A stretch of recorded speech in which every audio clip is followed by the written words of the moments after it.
बिस्मिल्लाहिर्रहमानिर्रहीम। आज का जो हमारा टॉपिक है वो है एन्युटीज़ के बारे में और ये है हमारी एक्सरसाइज 2.3 आईकॉम पार्ट 1 के हवाले से। अब आ जाइए, इसमें हम देख लेते हैं कि मैं आपको बताऊं कि ओवरऑल इसके अंदर टोटल 7 टॉपिक हैं इस पूरे चैप्टर के अंदर। और ये काफ़ी इंटरेस्टिंग चैप्टर है ये वाला एन्युटीज़ वाला। लेकिन आईकॉम लेवल पे जैसे मैंने पहले भी वीडियोज़ में बताया था कि ये छुड़वा दिया जाता है, तो ये छुड़वाना नहीं चाहिए, कराना चाहिए। उसकी वजह ये है कि जो लोग आगे स्टडी करते हैं फर्दर, तो कॉर्पोरेट फाइनेंस का ये एक जिसे कहते हैं ना हॉट टॉपिक, ये कॉर्पोरेट फाइनेंस का हॉट टॉपिक है एन्युटीज़। इवन मिक्स्ड स्ट्रीम जो है वो दोनों जो है ये बहुत ज़्यादा यूज़ होती हैं। इसी के बेस पर फिर आपकी पीबीपी जो है, पे बैक पीरियड जो है, वो इसके ऊपर निकाला जाता है। या आपके पास इन्वेस्टमेंट के जो इंडेक्स नंबर्स वगैरह जो निकलते हैं, प्रॉफिटेबिलिटी इंडेक्स जो हम निकालते हैं, वो इन्हीं के बेस पर निकलते हैं। तो वो अब जब ये बेसिक्स कराई नहीं जाती हैं तो बच्चा फिर आगे जाके उसको फिर नए सिरे से उसमें की होती हैं चीज़ें पहले, लेकिन उसको वो हर बार उसको लगता है कि चूंकि क्लास बड़ी पे आ गया है तो उसको लगता है कि मैं नई चीज़ें कर रहा हूँ। आपने कई बार जो है वो स्टैट्स के अंदर जो चीज़ें आप जैसे अब आईकॉम के हैं तो बच्चे जो स्टैट्स जाके सेकेंड में पढ़ेंगे वो कई बार आप 6वीं 7वीं के अंदर जाके आप पढ़ के आ रहे हो। और बेसिक जो चीज़ें हैं ये आपको जूनियर लेवल पे भी कराई जाती हैं काफ़ी, लेकिन आपको ऐसा लगता है जैसे ये तो हम पहली बार कर रहे हैं। इसकी वजह क्या होती है, ऐसा क्यों लगता है? ऐसा इस वजह से लगता है कि हम अंडरस्टैंड कर नहीं पाते हैं, चीज़ों का सीक्वेंस नहीं बना पाते हैं। तो जब सीक्वेंस नहीं होता तो कभी हम इधर चले जाते हैं तो कभी उधर चले जाते हैं। तो जब वो कुछ अरसे बाद जाके फिर हम चीज़ को स्टार्ट करते हैं तो हमें लगता है कि ये तो हम पहली बार कर रहे हैं, लेकिन ऐसा नहीं होता है। वही चीज़ें ऑलमोस्ट रिपीट हो रही होती हैं। अब आइए हम शुरू करते हैं 2.3 एक्सरसाइज को। इसके अंदर आपकी कुछ जो पहला टॉपिक होगा वो डेफिनेशंस एंड फीचर्स का होगा, जिसमें आपको बताएंगे कि एन्युटी क्या होती है, इसकी डेफिनेशन क्या है और क्या क्या फीचर्स हैं, ये हम डिटेल में देखेंगे। उसके बाद आपको बताएंगे इसके यूजेस कि ये कहाँ इस्तेमाल होती है, और उसके बाद इसकी टाइप्स बताएंगे और डिटेल में बात होगी ऑर्डिनरी एन्युटी पर, एन्युटी ड्यू पर और परपीचुइटी पर। ये क्योंकि हमने चैप्टर्स को अब यहाँ से आगे स्टार्ट कर देना है, क्योंकि ये आखिरी साइनॉप्सिस है सेकंड चैप्टर का। तो उसके बाद तो ऑब्वियसली क्वेश्चंस हैं। उसके बाद जब आप टाइप्स देख लोगे तो आपको आइडिया हो जाएगा कि अच्छा ठीक है, एन्युटी ये होती है, इसका इस्तेमाल यहाँ यहाँ पर है, और ये 3 तरह की होती हैं और तीनों को जहन में रखना पड़ेगा कि जी हमें देखना पड़ेगा कि ऑर्डिनरी एन्युटी है, ये एन्युटी ड्यू है, या ये परपेचुइटी है। अब इनमें से जौन सी भी कैटेगरी होगी उसके अकॉर्डिंगली फिर आपको फॉर्मूलाज यूज़ करने हैं। अब यहाँ पे फॉर्मूलाज आएंगे आपके, और ये होंगे फ्यूचर वैल्यूज़ के और होंगे प्रेजेंट वैल्यूज़ के। फार्मूलाज हमने कैटेगराइज इस बेस पे नहीं किए कि एन्युटी का, ऑर्डिनरी एन्युटी का, या एन्युटी ड्यू का, या परपेचुइटी का। हमने इसको कैटेगराइज किया है on the basis of the future value and on the basis of the present value. तो जब भी आपको एन्युटी का फॉर्मूला की बात आएगी तो आपके माइंड में आना चाहिए कि फ्यूचर वैल्यू का फॉर्मूला या प्रेजेंट का। अब ऐसा क्यों किया है? क्योंकि इस तरह तरतीब ज़्यादा आसान है, बजाय कि हम यूँ करते कि ऑर्डिनरी का, फिर ड्यू का और फिर परपेचुइटी का। हमने फ्यूचर वैल्यू के बेस पर तीनों को देख लिया, बजाय कि हम एक को देखते हैं और उसमें देखते हैं कि ऑर्डिनरी की फ्यूचर और ऑर्डिनरी की प्रेजेंट। वो आप ऑब्वियसली कवर हो जाएंगी, लेकिन आपने कैटेगराइज जो करना है अपने माइंड में, जो चीज़ों को याद करना है वो इस सीक्वेंस में करेंगे तो ये ज़्यादा आसान रहेगा। बाकी जैसे आपको आसान लगे वो देख लीजिएगा। अब इसमें हमने फॉर्मूलाज देखने हैं फ्यूचर वैल्यू के हिसाब से, और अंडर द ऑर्डिनरी एन्युटी हम देखेंगे फ्यूचर वैल्यू ऑर्डिनरी एन्युटी में कैसे निकालते हैं, फ्यूचर वैल्यू एन्युटी ड्यू में कैसे निकालते हैं, और फ्यूचर वैल्यू परपीचुटी में कैसे निकालते हैं। लेकिन ब्रैकेट में लिखा हुआ है नॉट पॉसिबल, तो इसका मतलब है कि परपीचुटी की फ्यूचर वैल्यू होती ही नहीं है, बात ही खत्म हो जाएगी। इसका मतलब अब वो क्यों नहीं होती है, आने वाले सेक्शंस में आपको इसका आंसर मिलेगा। उसके बाद हम प्रेजेंट वैल्यूज़ के जो फॉर्मूलाज हैं वो देखेंगे। वो भी हम देखेंगे कि प्रेजेंट वैल्यू हम कैसे निकालते हैं, ऑर्डिनरी एन्युटी में कैसे निकाली जाती है, और उसके बाद जो है वो एन्युटी ड्यू में हम प्रेजेंट वैल्यू कैसे निकालते हैं, और परपीचुइटी में प्रेजेंट वैल्यू कैसे निकाली जाती है। अब ये आप जब इसको कर लोगे उसके बाद आपके फार्मूलाज तो अब हो गए क्लियर। अब जब फार्मूलाज क्लियर हैं तो अब आपके माइंड में क्या आएगा कि आप मुझे क्वेश्चन दो, मैं क्वेश्चन करूं। तो अब आपको मिलेंगे क्वेश्चंस, लेकिन वो क्वेश्चंस आपको मिलेंगे एग्जांपल्स के साथ। अब इसी कैटेगरी को हम यहाँ पे 5वें सेक्शंस में हम इसको देख रहे हैं। अभी जो 5वां सेक्शन है यहाँ पर, इस पे देखो कि questions based on future value, यानी ये वो सवाल होंगे जो फ्यूचर वैल्यू पर बेस कर रहे हैं।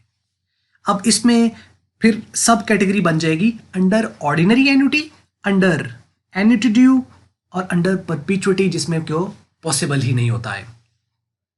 अब ठीक है, अब हम इसमें तो आ गए, ऊपर से सीक्वेंस वाइज हम पहला एक फोल्डर देखा, फोल्डर के सब फोल्डर में चले गए, सब फोल्डर के और मजीद सब फोल्डर में चले गए, अब उसकी फाइल्स पे चले गए कि अब आप बिल्कुल अंदर से अंदर अब आप मेन पॉइंट पे पहुंच चुके हैं। अब यहाँ पे आपको वो चीज़ें मिलेंगी, वरना सरसरी तो चीज़ें अजीब सी नज़र आती हैं। अब आप देखिए यहाँ पे आप जब इसकी ऑर्डिनरी एन्युटी की बात करेंगे तो अब आप फाइंड करेंगे फ्यूचर वैल्यू, कि फ्यूचर वैल्यू जो है अब आप वो फाइंड करेंगे इसकी। अब वो फ्यूचर वैल्यू आपको ऑब्वियसली कैसे फाइंड करनी है उसका फॉर्मूला पहले ही देख चुके होंगे, फॉर्मूला पुट करेंगे, वैल्यूज देखेंगे और आप इसको फाइंड कर लेंगे। उसके बाद फाइंडिंग आर। अब ये जो आर है ये क्या है, ये हम आपको एन्युटीज में बता चुके होंगे फॉर्मूला के अंदर कि आर क्या होता है, एन क्या होता है और आई क्या होता है। आर जो है ये असल में एन्युटी की अमाउंट होती है, जो आपकी इंस्टॉलमेंट आप समझ लो, जो आप रेगुलर इंटरवल पर पे कर रहे हो उसको आर से डिनोट किया गया, रेगुलर से ही आर असल में लिया गया यहाँ पे। तो ये आर की जो वैल्यू जिसको हम असल में, ये जो फार्मूला में आर यूज होता है यही तो एन्युटी होती है। फार्मूला में आप आर यूज करते हो ना, तो ये आर ही तो एन्युटी है, इसी को तो कहते हैं एन्युटी। और इसी एन्युटी की प्रेजेंट वैल्यू भी होती है और इसी की फ्यूचर वैल्यू भी होती है। एन्युटी की फ्यूचर वैल्यू, एन्युटी की प्रेजेंट वैल्यू। तो आर है आपकी एन्युटी। उसके बाद आपको एन फाइंड करने के लिए, जो नंबर ऑफ पीरियड्स हैं, जबकि आई जो कि इंटरेस्ट रेट है, ये फाइंड करने के लिए कहा जा सकता है। ये होंगे क्वेश्चंस ऑर्डिनरी के अंदर, और इसी तरह के क्वेश्चन सेम आपके यहाँ पे एन्युटी ड्यू में भी आ जाएंगे। अब इसमें भी आपके पास फ्यूचर वैल्यू, लेकिन किसके अंडर, एन्युटी ड्यू के अंडर हम फ्यूचर वैल्यू देखेंगे। फिर उसके बाद हम आप जिसमें एन्युटी फाइंड करेंगे, यानी आर फाइंड करेंगे, लेकिन एन्युटी ड्यू के अंदर, मतलब आर हम यहां भी फाइंड कर रहे हैं, यहां भी फाइंड कर रहे हैं, लेकिन फर्क होगा। ठीक है, और कैटेगरी एक ये भी चल रही है और वो है फ्यूचर वैल्यू की बेस पर, मतलब फार्मूला फ्यूचर वैल्यू का। लेकिन फ्यूचर वैल्यू का फार्मूला तो यूज करना है, लेकिन कौन सा करना है, ऑर्डिनरी का या एन्युटी का। सबसे पहले क्या देखना है कि फ्यूचर वैल्यू वाला मुझे फार्मूला यूज करना है या प्रेजेंट। देखो सीक्वेंस बहुत आसान है। सबसे पहले जब आपके पास क्वेश्चन आएगा तो क्वेश्चन को पढ़िए, उस पर सबसे पहले आइडेंटिफाई कीजिए कि मुझे एफ वी फाइंड करना है या मुझे पी वी फाइंड करना है। पहली चीज आपको क्या आइडेंटिफाई करनी है, पहला स्टेप ही ये होना है कि मुझे एफ वी फाइंड करनी है या मुझे पी वी फाइंड करनी है। जब आपको आंसर मिला कि एफ वी फाइंड करनी है, अब आप अगला आंसर तलाश करो कि एफ वी तो फाइंड करनी है फ्यूचर वैल्यू, क्या ऑर्डिनरी की करनी है या ड्यू की करनी है, क्योंकि परपेचुइटी की तो होती नहीं है, क्या ऑर्डिनरी की करनी है या ड्यू की करनी है। अब आपको आंसर मिला ऑर्डिनरी की करनी है, तो आप फाइंड कर लीजिए। क्या हो सकता है वो फ्यूचर वैल्यू आपको दे दे। अगर उसने फ्यूचर वैल्यू आपको दे रखी है, आप सोचिए ये जो फ्यूचर वैल्यू उसने दे रखी है ये किसकी है, मतलब ये एन्युटी ड्यू की है या ये ऑर्डिनरी एन्युटी की है। अगर आपको पता चला कि ऑर्डिनरी एन्युटी की है तो आपको अब क्लियर हो गया, मतलब आप इससे क्या फायदा होगा, इससे ये फायदा होगा कि आपको ये पता चलेगा कि आपको फार्मूला कौन सा यूज करना है। अब आपको पता चला कि फार्मूला तो आपके पास ऑर्डिनरी का यूज होना है, क्योंकि ये फ्यूचर वैल्यू ऑर्डिनरी एन्युटी की है, तो फार्मूला भी कौन सा यूज होगा, ऑर्डिनरी वाला यूज होगा। अब इसके अंदर आपको वो कुछ भी कह सकता है कि भाई आपके पास एफ वी है, आर फाइंड करके दिखाओ, एफ वी है, एन फाइंड करके दिखाओ, एफ वी है, आई फाइंड करके दिखाओ, जो कि रेट होता है, जो परसेंटेज में होता है। तो ये आ सकता, इसी तरह आपका प्रेजेंट की बेस पे भी हो सकता है, ये सारी चीजें फाइंड करने के लिए कही जा सकती है। उम्मीद है मुझे अगर आप सुन रहे हो तो आपको साथ साथ समझ आ रही होगी कि असल में होने क्या वाला है। होने तो बहुत कुछ अच्छा होने वाला है, ये तो अभी बिल्कुल शुरुआत है, बहुत कमाल की चीज़ें आपको मिलने वाली हैं इन फ्यूचर इंशाल्लाह। अब आप देखिए उसके बाद एन्युटी ड्यू के हवाले से भी यही हो जाएगा और परपेचुइटी में होता नहीं है, तो ये सेक्शन खत्म हो गया। उसके बाद आपके पास question based on present value. सबसे पहले तो प्रेजेंट वैल्यू का आइडिया आपको ऑलरेडी हो चुका होगा, जो कि लेक्चर्स इंट्रोडक्शन के अंदर हम आपको बता चुके।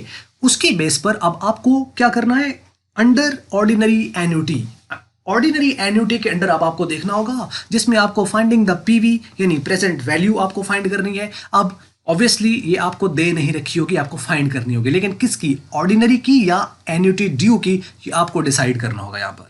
तो आप पीवी फाइंड करेंगे, और अगर आपको पीवी दे रखी है, किसकी दे रखी है, ऑर्डिनरी ड्यू की या ऑर्डिनरी एन्युटी की, आपको पता चला ऑर्डिनरी की है, तो फार्मूला ऑर्डिनरी का यूज होगा, लेकिन कौन से वाला, फ्यूचर वाला या प्रेजेंट वाला। भाई प्रेजेंट वैल्यू दे रखी है तो फार्मूला प्रेजेंट वाला यूज होगा, फ्यूचर दे रखी होती तो फ्यूचर वाला यूज होता, तो क्योंकि ये प्रेजेंट वैल्यू है तो प्रेजेंट वाला फार्मूला यूज होगा। तो फाइंडिंग पीवी, उसके बाद finding R, finding N, finding I. अब इसकी बेस पर अब आपके पास पीवी है, या तो आप आर फाइंड कर लो या एन फाइंड कर लो या आई फाइंड कर लो, भाई ये हो गया आपके पास। उसके बाद आपके पास नेक्स्ट इसी तरीके से एन्युटी ड्यू आ जाएगा। इसके भी आपकी प्रेजेंट वैल्यू भी आ सकती है, आर भी आ सकता है, एन भी आ सकता है, सेम पैटर्न के ऊपर जैसे हमने ऑर्डिनरी का किया इसी तरह इसका करेंगे। लेकिन फिर फर्क क्या होगा? फर्क फॉर्मूला का है और कॉन्सेप्ट का है। आपको कॉन्सेप्ट भी पहले बता दिया, आपको फॉर्मूला भी पहले बता दिया, कंफ्यूजन होनी नहीं चाहिए। फिर भी हो रही है कंफ्यूजन, कोई मसला नहीं है, प्रैक्टिस करो क्वेश्चंस की। जितना क्वेश्चन का प्रैक्टिस करोगे ना उतना कंफ्यूजन माइंड से हटता हटता हटता और एक वक्त आएगा आपको लगेगा वाह यार कमाल हो गया, अब तो ये बिल्कुल क्लियर हो गया है। उसके बाद आपको देखना है सिनॉप्सिस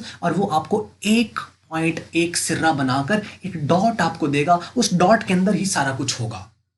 यहाँ मुझे एक हदीस याद आती है हज़रत मौलाए कायनात हज़रत अली अपनी अबी तालिब की। वो फरमाते हैं कि जो इल्म था ना, ये एक नुक्ता था कि जाहिल ने इसे अपनी आसानी के लिए तकसीम कर दिया, हालांकि ये नुक्ता था। और मौला फरमाते हैं कि आना नुक्ततुल तहतुल बा, बे के नीचे जो वो नुक्ता है ना वो मैं अली हूँ।